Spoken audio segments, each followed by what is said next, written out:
Hi, FM kids. So, I wanted to talk to you today from somewhere where you could see a mountain behind me because there's a mountain in the story, in the lesson that we're talking about today. The mountain that we're going to talk about is bigger than this one behind me, but still, it gives you the idea. So, the last few weeks, we've been talking about how Moses led God's people, the Israelites, out of the land of Egypt where they had been in slavery. And so that story continues today. After they had been away from Egypt for about 2 months, they went to a place where they camped at the bottom of a mountain, at the foot of a mountain. And Moses then hiked up to the top of the mountain to talk with God. Probably took him a while to hike up that high, huh? Went up there by himself. And when he talked with God, God told him that he wanted to visit the people, to visit the Israelites. And so they needed to get ready for that visit. So Moses went back down the mountain and told the people, and then they started getting ready. Now think about if you're having a special guest come to your house. Maybe you'll clean up your room. Maybe you'll be sure you've had a bath and you're wearing your clean clothes. Yeah, so that's what the people of Israel did. They got all cleaned up and ready for God. So then when God came to see them, to visit with them, it was pretty amazing, but it was also pretty scary for them. So what happened was there was thunder and lightning, and there was a cloud that went over the mountain, and there were flames, and there was smoke, and the ground shook. And there was a sound, a loud sound like a trumpet. So those were pretty frightening things. But then God told the people 10 rules, 10 commandments that he wanted them to follow. And I'm going to try to remember all 10 of them for you. So here we go. So the first 4 of them had to do with how they could get along with God. So they weren't to have any other gods. That's one. No, worshiping no other gods.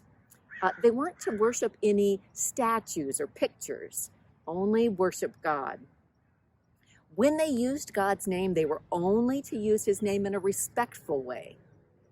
And they were to set aside a day every week to really focus on worshiping God. Okay, so that's those 4. And then there were 6 rules that were going to help them with getting along with each other, with other people.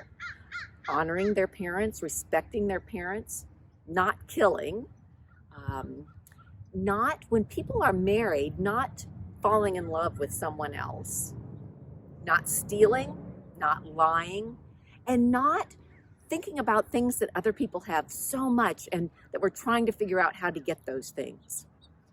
Those were the 10 rules that God gave his people.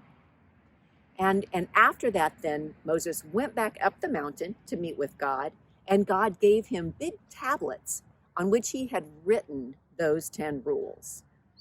So do you ever wonder why we need to have rules? So let's imagine a playground maybe at school, and that might be a little hard to imagine right now, but imagine that. You know, playgrounds are places where we definitely have a group of rules, and usually there are adults to make sure that the kids are following the rules. But I want you to imagine a playground in which there aren't any rules and there aren't any adults supervising. Do you think that there might be some kids who would try to take things from other kids, or who would take things from other kids? Yeah, there might be some kids who might hurt other kids or might damage some of the playground equipment.